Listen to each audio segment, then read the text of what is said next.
சர்க்கரையை கட்டுப்பாட்டில் வைத்திருப்பதுக்கு நம்ம உணவு பொதுவாக ஒரு லோ கிளைசிமிக்கா கீட்டோ உணவாக இருக்கணும். வேகமாக ரத்தத்தில் சர்க்கரையை கொடுக்கக்கூடாது. இந்த கம்பு, சோளம், குதிரைவாலி எதுவும் வேகமாக ரத்தத்தில் சர்க்கரையை சேர்க்காது. மெல்ல மெல்ல மெல்ல சேர்க்கும். கீரை நல்லதா? கீரை கார்போஹைட்ரேட் தான். ஏன் கீரை நல்லதுன்னு சொல்கிறோம்?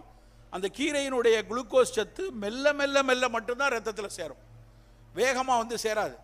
அதனால தான் அது குறைவான வேகத்தில் வரக்கூடிய சர்க்கரை உள்ள பொருள் ஸ்மார்ட் கார்போஹைட்ரேட்டுப்பாங்க.